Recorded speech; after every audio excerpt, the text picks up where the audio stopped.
जी हाँ, नमस्ते प्रणाम दोस्तों, आपका स्वागत है फागू भैया ब्लॉग्स में। और जो हमारे बगल आज बैठे हैं गोंडा के रहने वाले भैया हैं। और भैया आप अपने पहले आप जो हमारे दर्शक को अपना परिचय दे दीजिए। और मेरा नाम जयप्रकाश वर्मा है और मैं मौजूदा समय में राजकीय दुग्ध पर्यवेक्षक के पद पे काम कर रहा हूँ बहराइच जनपद में। अच्छा, तो भैया से एक ऐसे ही वार्तालाप होने लगा तो भैया के किसान बहुत अच्छे हैं और किसान के साथ साथ इनको जानकारी बहुत अच्छी है खेती के रिलेटेड, जिसे हमको अभी जैसे धान की फसल लग गई है घर गांव में देहात में, तो उसके सुरक्षा के लिए जो है भैया मैं जैसे पूछता हूँ फसल सुरक्षा, तो उसके विषय में जैसे किसान जैसे धान लगा देता है उसके बाद उसका विकास नहीं होता, खरपतवार बहुत ज्यादा हो जाते हैं, पूरा डिटेल में आप बता देंगे तो ज्यादा अच्छा रहेगा। जैसे हमारे शरीर को भी बहुत सारे पोषक तत्व की जरूरत होती है, वैसे हमारी जो फसलें होती हैं उनको भी जरूरत होती है। मौजूदा समय में जो धान की फसल चल रही है इसमें किसानों को उर्वरक मिल नहीं रहा है, वो अपने पारंपरिक देसी नुस्खों का भी प्रयोग करके अपनी फसल का ग्रोथ कर सकते हैं, विकास कर सकते हैं देसी नुस्खे से। हाँ, देसी नुस्खे। तो पूरा डिटेल में अगर आप बताएं। देसी नुस्खे में आप लोग अंडा खाते होंगे। अंडा यही जो मार्केट में मिलता है।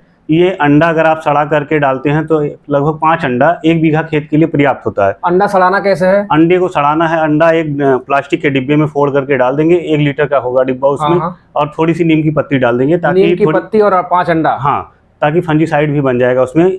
नीम जो होता है फंगल का इफेक्टिव होता है, तो आपके लिए वो नुकसान नहीं करेगा। और अंडे में प्रोटीन जो होती है नाइट्रोजन के रूप में टूट जाएगी, हमारे फसलों को मिल जाएगी। इस अंडे को सड़ा करके डालने से जो और भी पोषक तत्व हैं उनकी भी पूर्ति हो जाएगी। कितना दिन तक अंडा को जो सड़ा कर रखना है? मुश्किल से 3 से 4 दिन में ये अपने आप खिटपिटा करके सड़ जाता है। किसान भाई लोग जो भी खेती करने वाले बहुत ध्यान से इस वीडियो को सुनेंगे और एक एक पॉइंट पे ध्यान देंगे, बिल्कुल देसी नुस्खा है। जी भैया। इसके बाद में जैसे आप ये अगर आपको उर्वरक नहीं मिला तो ये प्रयोग कर लेंगे, इससे आपकी फसल में नाइट्रोजन की मात्रा पूरी हो जाएगी। और हमारी फसलों को नाइट्रोजन डायरेक्ट चाहिए, जैसे हम लोग ग्लूकोज बॉडी में इंजेक्ट करते हैं, ठीक वो समझ लो अगर हम स्प्रे किए हैं तो डायरेक्ट मिल जाता है। जैसे 5 अंडे में 1 टंकी हम बना सकते हैं। 5 अंडे में आपका 1 बीघे का बना। अब 1 बीघे में कितने टंकी में आप स्प्रे कर पा रहे हैं वो अपने ऊपर कैलकुलेट कर लीजिए कि 200 ml 5 अंडे से हम 1 बीघे में स्प्रे कर सकते हैं। स्प्रे कर सकते हैं, जो मशीन आती है। हाँ, कोई दिक्कत नहीं। इस पे फोलियर स्प्रे कोई भी आप मार देंगे। 5 अंडे का जो बनाया आपने 1 लीटर, वो 200 ml एक टंकी में डाल करके स्प्रे कर देंगे। 5 टंकी में आराम से कर चुके हैं। ये प्रैक्टिकल हम गेहूं की फसल में जब उर्वरक नहीं मिल रहा था तो कर चुके हैं। इससे एक फायदा ये भी मिला कि हमारी फसल को नीलगाय से भी निजात मिली थी। अच्छा। हाँ। और जिसे खरपतवार के लिए हम लोग राउंडअप ला करके डालते हैं, ग्लाइफोसेट के नाम से आता है मार्केट में। बहुत महंगा भी आता है, बहुत महंगा है, लगभग 200-250 के आसपास में। 230 रुपए का आधा लीटर इसकी प्राइस हो जाती है। और इसकी जगह पर अगर आप लोग प्रयोग करना चाहते हैं तो आप लोग सेंधा नमक यूज करते होंगे घर में। सेंधा नमक लेंगे आधा किलो, उसमें 1 नींबू डालेंगे और गौमूत्र होगा 5 लीटर। इसको मिला करके 1 दिन के लिए हिला करके मिक्स करके छोड़ देंगे। अगले दिन अगर हमारा नमक नहीं गला होगा तो गला लेंगे फिर से, और जब गल जाएगा तो कहीं भी ग्लाइफोसेट जहां यूज करना है वहां पर आप यूज कीजिए। घासों को एकदम से उसी तरीके से मारेगा जैसे ग्लाइफोसेट मारता है। धान के हमारा अगर जैसे इतना बड़ा हो उसमें भी मार देंगे, धान को नुकसान नहीं। फसलें जो होती हैं उनके लिए सिलेक्टिव और नॉन सिलेक्टिव हर्बिसाइड्स इसीलिए बनाए गए हैं। ये आप ग्लाइफोसेट का तोड़ बताया गया है आपको। जहाँ ग्लाइफोसेट आपको मारना है वहां पर ये मारेंगे राउंडअप की जगह पे, जैसे जहाँ बहुत ज्यादा खरपतवार है उसके जगह। अब धान की फसल आपकी लगी हुई है, इसमें हम लोग क्या करते हैं, गुणवत्ता नहीं आती है हमारी धान की गुणवत्ता लाने के लिए अभी फ्लावरिंग स्टेज आ रहा होगा, फूल आने का समय हो रहा है, धीरे धीरे कल्ले निकल रहे होंगे और फूल आने का समय भी बढ़ रहा है धीरे धीरे करके। तो अगर कल्ले नहीं आए हैं, आप ये जो हमने प्रयोग बताया ये करेंगे, कल्ले भी बढ़ेंगे इससे। अंडे वाले से इससे कल्ले भी बढ़ जाएंगे। अब फूल आने के समय में आप लोग थोड़ा ध्यान देंगे तो फ्लेवर्ड जो होता है, अपने जो धान की फसल है उसमें से फ्लेवर गायब होता जा रहा है। अगर हम 1 साल के लिए धान या चावल रख देते हैं तो उसमें से खुशबू गायब हो जा रही है। कितनी भी अच्छी पैदावार आप करके रखें, 1 साल तक खुशबू रहती फिर गायब हो जाती। तो हमारी जो देसी विधियां थी उनको हम अगर प्रयोग करेंगे तो फ्लेवर भी बना रहेगा।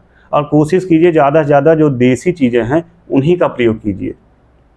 और कुछ अपने हिसाब से जो है बताना चाहें देसी नुस्खा जो धान से रिलेटेड अंडा आपने बता दिया। अंडा बता दिया। देसी नुस्खा ये भी है कि जब हमारे खेत में गंधी बग का अटैक होता है, फ्लावरिंग स्टेज पे ही होता है, जब फूल आता है तो गंधी बग लगता है। इसके लिए नीम का तेल जो होता है, नीम ऑयल, इसका स्प्रे फ्लावरिंग स्टेज के आसपास में अगर हम कर देंगे तो गंधी बग का अटैक नहीं होगा हमारे खेत पे। और अगर होगा भी तो नीम की प्रवृत्ति ये होती है कि इनकी प्रजनन क्षमता को ये कम कर देता है। तो इनकी जब संख्या बढ़ेगी नहीं तो अटैक ही नहीं कर पाएंगे।